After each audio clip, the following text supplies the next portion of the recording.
What's up, everybody? It's Luke James, not the singer. If you're looking to get your music reviewed, you can hit up this email that's right here. But today I'm going to hit you up with my thoughts and opinions on this new album from Noir and Apollo Brown called As God Intended.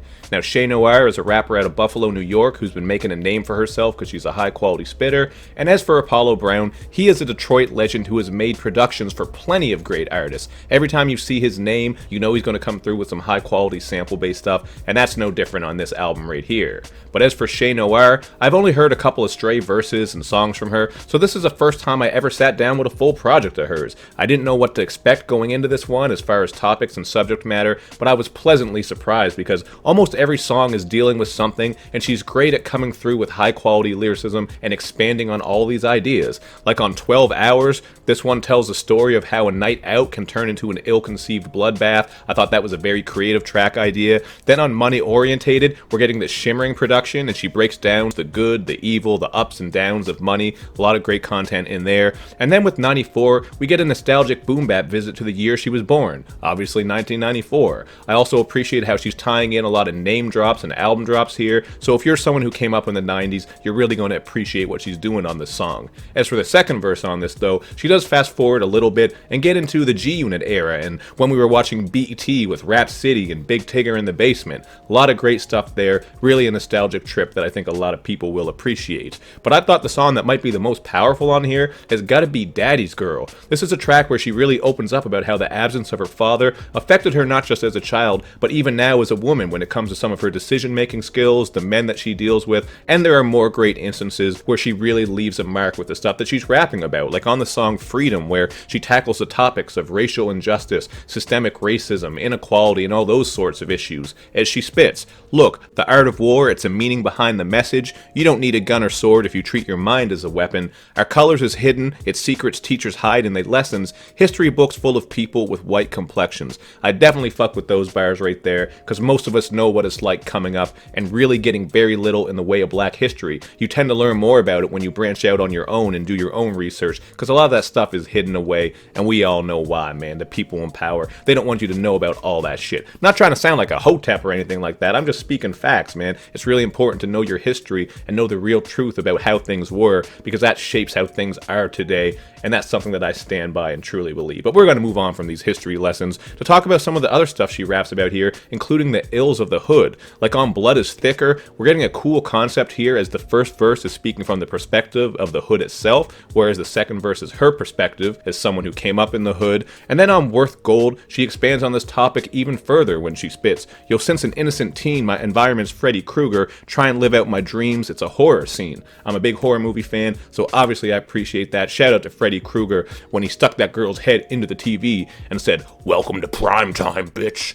All-time classic movie moment, all-time classic horror movie right there, man. Some of those Freddy Krueger ones in particular, I like the Dream Masters, or is it Dream Warriors? Man, I always get that shit confused. I think it is the Dream Warriors. You know the one I mean, where the kids get all those special powers. You get the brother who gets super strong. You get the nerd who becomes a wizard. That's also the one that the NES video game was based off of, by the way. But now I'm just on a tangent like I've been known to do. So let's move on from Freddy Krueger and bring up some of the other great lines on this track, Worth Gold, like when she says, "Let's light a match and see how long will the fire last when they expose your skeletons to the room like a science class." That's a great line right there about how pressure can be applied, you know, when those skeletons do come out of the closet. We've seen it in cancel culture and various things like that going on in social media. At least that's how I took those lines. So that was a cool idea there. And both of the beats on these tracks are more somber sounding, which really does match up with the content, man. I think these two are a great pairing.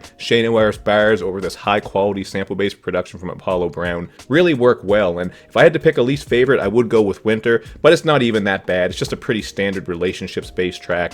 that didn't leave much of an impression on me. But now we are going to talk about some of the excellent features on here. You got Planet Asia on the Apple. This is a track where they both speak on the excellence of black women, something that I always appreciate rappers talking about. Much love to the black women out there.